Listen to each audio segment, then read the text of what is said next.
আজকে 11 দলীয় ঐক্যের আহ্বানে আজকের এই সমাবেশে আমরা জড়ো হয়েছি বিচারের দাবিতে। এটা আমাদের জন্য দুঃখজনক, আমাদের জন্য হতাশার যে গণ অভ্যুত্থানের 2 বছরের মাথায়ও আমাদেরকে বিচারের দাবিতে আজও রাজপথে হাজির হতে হচ্ছে। আওয়ামী লীগ বিগত 16-17 বছরে অসংখ্য গুম খুন গণহত্যা চালিয়েছে এদেশের সাধারণ মানুষের উপরে, বিরোধী দলীয় নেতাকর্মীদের উপরে। তার ফলশ্রুতিতে গণ অভ্যুত্থানের মুখে পড়ে শেখ হাসিনাকে পালিয়ে যেতে হয়েছিল দিল্লিতে। এই সরকার, নতুন সরকার গঠিত হওয়ার পরে গত 4 মাসে আইসিটিতে নতুন কোনো রায় আমরা এখন পর্যন্ত দেখি নাই।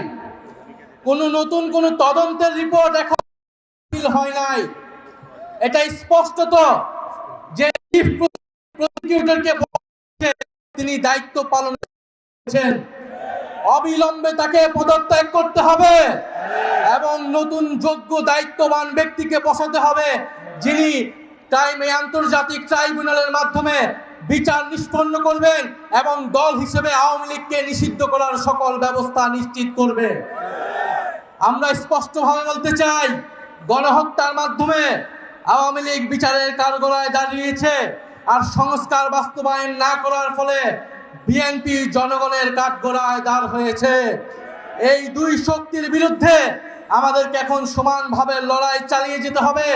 সংস্কার, বিচার এবং বাংলাদেশের সার্বভৌমত্ব রক্ষার জন্য 11 দলীয় ঐক্যের নেতৃত্বে আমাদের এই লড়াই সংসদ এবং সংসদের বাইরে আমরা চালিয়ে যাব। আপনারা সেটার জন্য কি প্রস্তুত রয়েছেন? শরীফ ওসমান হাদী হত্যার বিচারকে আমরা নিশ্চিত করব ইনশাআল্লাহ। সেই সকল হত্যাকাণ্ডের বিচার আমরা নিশ্চিত করব। এবং আরেকটি কথা বলে দিতে চাই, আওয়ামী লীগ একটি ফ্যাসিস্ট, গণহত্যাকারী এবং সন্ত্রাসবাদী সংগঠন। আওয়ামী লীগ দেশের স্বাধীনতা, সার্বভৌমত্ব বিরোধী সংগঠন, যার আশ্রয় হয়েছে দিল্লিতে, কারণ আওয়ামী লীগের শেকড় রয়েছে দিল্লিতে। আওয়ামী লীগ একটি ভারতীয় পার্টিতে পরিণত হয়েছে, আগাগোড়ায় এটি একটি ভারতীয় পার্টি ছিল। ফলে আওয়ামী লীগের দেশে আসার, আওয়ামী লীগের রাজনীতি করার সুযোগ বাংলাদেশে 5ই আগস্টেই সমাপ্ত হয়েছে।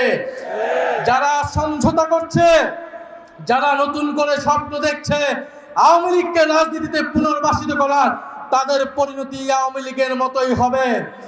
আমরা স্পষ্টভাবে বলতে চাই, আইনমন্ত্রী বিচার করা না করার কারণে তিনি স্পষ্ট ব্যর্থ হয়েছেন। স্বরাষ্ট্রমন্ত্রী নিরাপত্তা দিতে না পারায় তিনি ব্যর্থ হয়েছেন। তথ্যমন্ত্রী তিনি স্পষ্টভাবে ব্যর্থ হয়েছেন। আওয়ামী লীগের সুশীল সমাজকে তিনি মিডিয়ায় স্পেস দিচ্ছেন। এই সব কিছুই বাংলাদেশের জনগণ দেখছে। আমরা আজকে এই সমাবেশ বলতে চাই, জুলাই গণহত্যা সহ, শাপলা হত্যাকাণ্ড সহ, পিলখানা হত্যাকাণ্ড সহ সকল গুম খুন এবং শরীফ ওসমান হাদী হত্যাকাণ্ডের বিচার অবিলম্বে নিশ্চিত করতে হবে। বিচার যদি নিশ্চিত না করা হয়, এই সরকার কোনোভাবে 5 বছরের মেয়াদ সম্পূর্ণ করতে পারবে না। ফলে ওসমান হাদীর ভাষায় বলতে চাই, আমরা জান দিব কিন্তু জুলাই দিব না। ইনশাআল্লাহ জুলাইয়ের বিজয় হবে। আসসালামু আলাইকুম।